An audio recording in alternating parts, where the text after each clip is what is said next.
Hello, this is Zahir Alum. Welcome you all on Frankly Speaking. My guest today is Ian Shakil, a Bangladeshi descent American who is CEO and co-founder of an American company, Augmetics. Augmetics is the first and largest Google Glass company outside USA, a medical device company, and Ian sits on the Augmetics board of directors. He has work experience from Intuitive Surgical Edwards Life Sciences and MC10. He received an MBA from Stanford University and BSc in Biomedical Engineering from Duke University, and we welcome Ian Shakil on Frankly Speaking. Thank you. Yeah, glad to have you on my show today. Of course.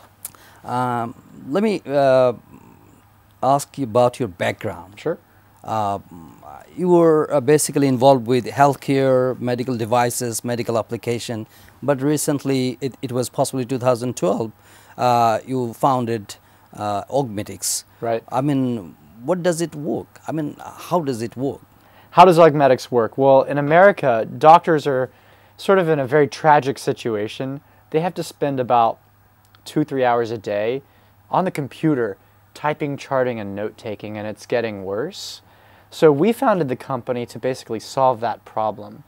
We go to doctors and we say, hey, you don't have to spend your whole day with your back turned to the patient typing away on the computer.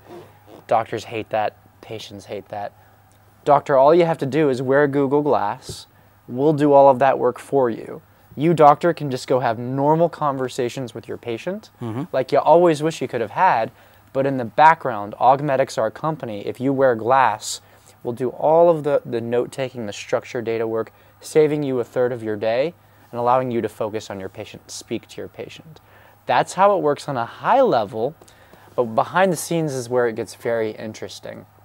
What's actually happening is that this device has cameras and microphones on it, and it's streaming the perspective of the doctor to a human expert elsewhere in the world. And increasingly, those experts are located right here in Bangladesh. We call these people scribes. So they're virtually around the world. They're virtually with the doctor. They're seeing and hearing what the doctor sees and hears. And as the conversation between a doctor and a patient is going on, the scribe sees and hears that, and they're typing all of the notes, all of the charts, per the preferences and templates of what the doctor would ordinarily do. So it delights the doctor, saves them hours a day, and provides incredible employment for these human expert scribes here in Bangladesh. So basic device is Google Glass. Yeah, we use this on the front end to capture the visit, the audio visual, the microphones, and the cameras. But really, the action and the interesting part is also in the back end, how we train the scribes, deploy them, and assist the doctors from the other side of the world. So you have your company in San Francisco, California. Yeah, the corporate headquarters is in San Francisco, and we also have a very large office here in Bangladesh. It's soon to be even bigger than our office in San Francisco. So all of the R&D, all of the complex software work for Google Glass that we've built was built by engineers, Bangladeshi engineers right here in Dhaka. And that's just the beginning. From here on, the predominant, majority of our scribes are also going to be located here in Bangladesh. So we're really building What motivated you to focus on Bangladesh? Yeah, a lot of different factors. I mean, it helps the fact that I am Bangladeshi, and so it sort of comes to mind easily for me to think about what can be done here. But there are other key considerations that makes Bangladesh attractive. For one, the population is very large. So when we think about how can we find enough of these, excited human experts that want to be scribes, well, a country as large as Bangladesh surely has enough people. And not just any people, but people that are, young, people that are very intelligent, people that speak English, people that are willing to take this kind of work. Bangladesh has all of these things, and increasingly they have the IT infrastructure, stable power, stable internet, and the right environment to make this kind of business possible for the first time. Who would be the potential user of this facility or this, device? Yeah, so today we're basically selling to doctors and only doctors. And specifically the buyer, the customer, are doctor groups, large enterprises that employ thousands of doctors. So today we have 5 big customers, like Dignity, Sutter, CHI, TriHealth. These are mega institutions in the United States. They contract with us, Augmetics. We give them Google Glass units in the service. And then they go and, per their discretion, they deploy Augmetics across their doctor groups. We provide the end-to-end service, the hardware, the software, the audiovisual connectivity, the networking, and importantly, the scribes, the experts on the back end. So how useful, I mean, and how lucrative technology, medical technology this is right now in the current world, and how potentially you are penetrating in other markets. Yeah, I mean, it's hard to measure how lucrative you are, but one measure is just demand in sales. Demand is extraordinary. I mean, we can't even keep up with it. There's somewhat of a waiting list to go live with Augmetics, and the only thing really holding us back to fulfill that demand is our ability to rapidly hire scribes, train them while maintaining quality and consistency, and we're doing that predominantly here. So sales is strong, demand is strong. You asked about other markets. You know, there's so many doctors in the United States that could use this, and the healthcare market in the United States is it's a multi-trillion-dollar opportunity. So it's not like we're running out of doctors. You know, let's go explore doctors in Europe. Let's go explore doctors in Asia. For the next 5 years, we're very focused on doctors and doctor groups in the United States. However, 5 to 15 years from now, we'll probably begin to explore doctors in other geographies, perhaps even here in Bangladesh. Can you explain a little bit more about how Bangladeshi doctors community or the patients can be benefited out of this medical device? Yeah, there's multiple ways. In the next 5 years, I view it like this. Many of the scribes that end up assisting doctors in the United States through our program are going to be getting some of the best experience imaginable. They're going to be helping the world's best doctors through Google Glass with those doctors 8-10 hours a day, helping them, seeing everything they see. It's just the best training you could imagine. And so many of these scribes, after going through the Augmetics program, I believe will go on to become amazing. You call scribes the end user in Bangladesh or somewhere else? Scribes are the human experts in Bangladesh. Okay. And the people that end up serving as scribes for doctors in the United States, I think after having done that for some number of years, many of them will go on to become some of the best doctors and nurses of this country. So that's one way that I believe we immediately help healthcare in Bangladesh. I also think that certain universities might even incorporate Augmetics as part of their training. So as part of going to medical school, why don't you spend 1, 2, 3 years as an Augmetics scribe? And we're really excited to play that role. In the longer time horizon, 5, 10, 15 years, I believe that we might even begin putting Google Glass on Bangladeshi doctors and providing the same benefits to Bangladeshi doctors as we do to US doctors. So that's sort of phase 2, the long-term phase. Yen, your company signed MOUs with different companies. Tell us about something on your engagement in Bangladesh and which are the companies you are working with. Absolutely. So, we here want to employ these scribes, as many as we possibly can. And in fact, to help us add more scribes to the mix, we want to partner with other companies, local expert companies, that can also hire and produce scribes, train them up, and hook them up into our network and help us serve doctors. So we're in the early stages of partnering with a lot of companies that you've heard of here in Bangladesh that want to be our scribe partners. We've already started signing some MOUs with these scribe partners and also with the government here. And some of these scribes are today in training right now in India through some assistance programs from the ICT ministry here. And they'll be coming back to Bangladesh in just a few months, serving as ready, steady scribes, Augmetics employed scribes. So we're very grateful for all of the programs and assistance to help make that possible. Starting in 2017, scribes will not need to go to India for training. We're going to actually have the training facilities and infrastructure so that they can get up to speed right here in the country. Okay. Your father is Bangladeshi, right? Right. Your mother is American. Correct. So, and you mentioned that you have deeply connected with Bangladesh. So Bangladesh is a country which is growingly optimistic about becoming a middle-income country. So how you see about the potential of youth entrepreneurship in our country? I think it's outrageous. And that's coming from someone who lives in California, which is, ground zero for entrepreneurship. Everywhere I go, I feel like I can smell it in the air. It's an innovative culture here. Very resilient people, very creative. There's so many talented minds, so many young minds. I can just see unlimited possibility for entrepreneurship and leapfrogging innovations coming out of Bangladesh. And I hear about so many interesting technologies, so many interesting inventions. You know, there are a lot of Bangladeshis also that have left the country and come to the United States and started working in technology. And increasingly I hear about other Bangladeshis desiring to come back to Bangladesh and be a part of this entrepreneurship and technology movement here. It's very Do you think that Bangladesh will be able to attract them to bring back in their country of origin? I think so. I mean, it's sort of like the Wild West. There's a world of opportunity here. And now that there's increasing stability, there's increasing sort of IT infrastructure, I think it's sort of an ideal time for that to happen.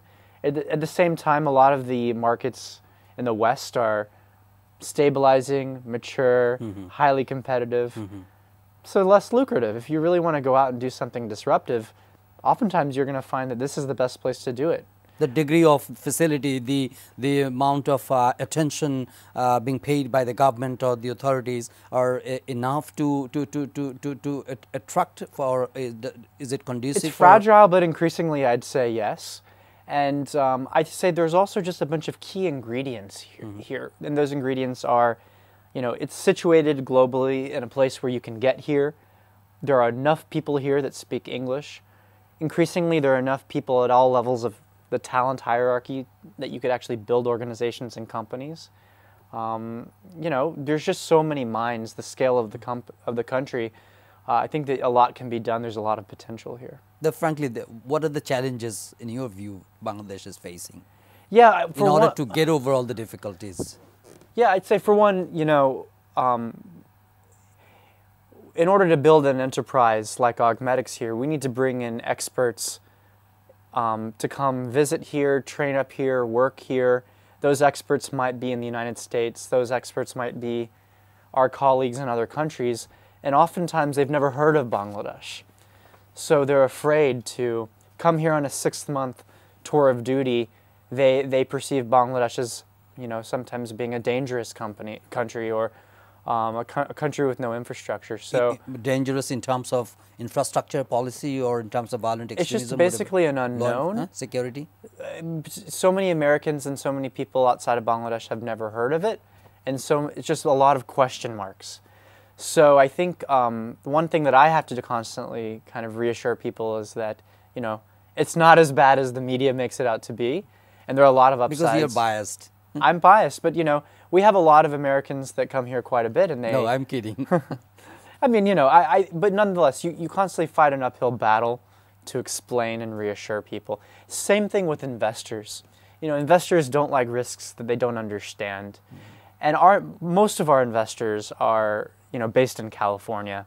And it's taken quite a while to give them the necessary reassurances that, yes, Bangladesh is a pivotal part of our strategy. And no, it's not a high-risk thing. You know, we've explained to them, you know, the progress we've made and the assurances we've received, and they've gotten to a certain level of comfort. But I would guess that future entrepreneurs will face an uphill battle explaining and justifying to their investors making an unknown investment involving Bangladesh. Okay. You were investing, I mean, millions. Yeah, our company has received over $40 million in venture capital investment. Do you think Bangladesh will be able to attract more investment like Augmetics from Silicon Valley or California or some other parts of the United States in the coming days, in the ICT sector especially? I have no doubt about it. Even our own investors have said, this whole Augmetics opportunity has opened our eyes to the country of Bangladesh. What other opportunities are there that we should come learn about? So I'm seeing interest left and right. And because of the disruptive innovation potential, I think that it's inevitable that investors are going to be tracking down the next frontier for possibility. Do you receive good degree of support and attention from the policymakers or whoever you're working with? We do. It's, you know, startups are a series of miracles, and we could use all the support we can get from the private sector as well as the government sector here. So we've received a good amount of support, and we're very appreciative. We could certainly use more, however. what do you foresee? What is your future plan about related to Augmetics?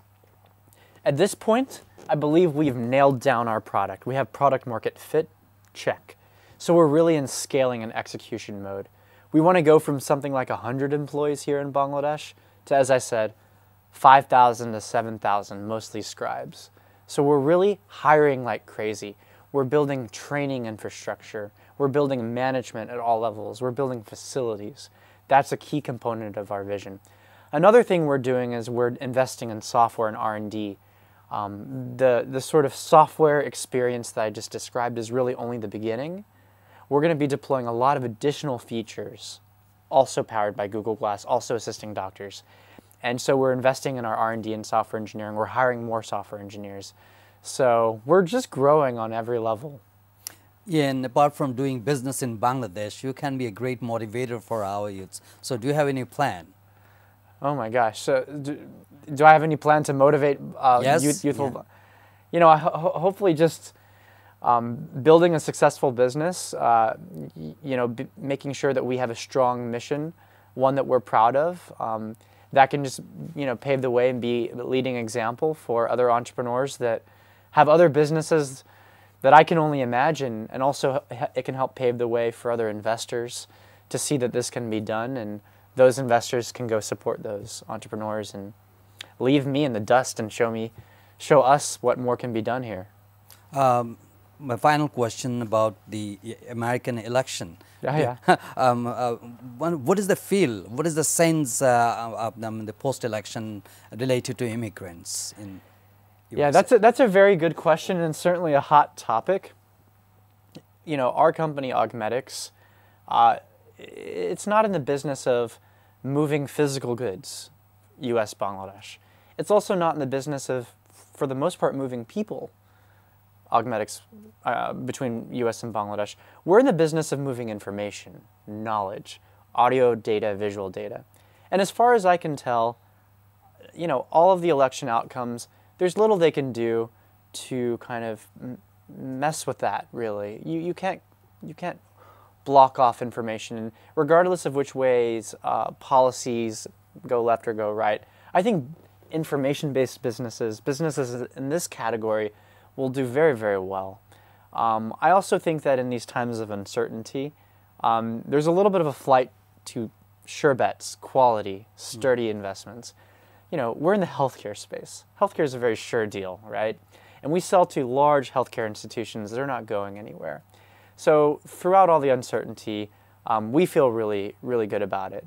You know, I know a lot of Bangladeshis even living in the U.S., you know, they look at this uncertainty and some of them are concerned. Maybe this is a good time for them to come back to the country and start, you know, thinking about starting their innovations here in Bangladesh. Okay, it poses challenges as well as opportunities also. You know, there's always opportunity within uncertainty and chaos, right? Uncertainty and chaos. We talked about, and you mentioned about the challenges we are facing in Bangladesh, yeah. But at the same time, where the strength lies for Bangladesh? Yeah, I mean, to recap, I would say one, scale.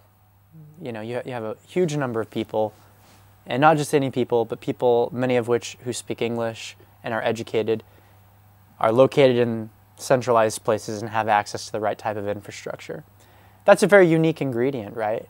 And there's not many countries in the world that really check those boxes in that way. And those countries that do are increasingly getting to be too expensive, too much inflation and too hyper-competitive, which I think creates a moment in time for Bangladesh to capitalize on those advantages. Thank you so much, Ian Shakil. Thanks for having me. Fantastic talking to you. Appreciate it. Thank you so much. Dear viewers, that was my conversations with Ian Shakil. And thank you indeed for watching this show. We invite you to watch our next episode. Until then, do take care. Goodbye.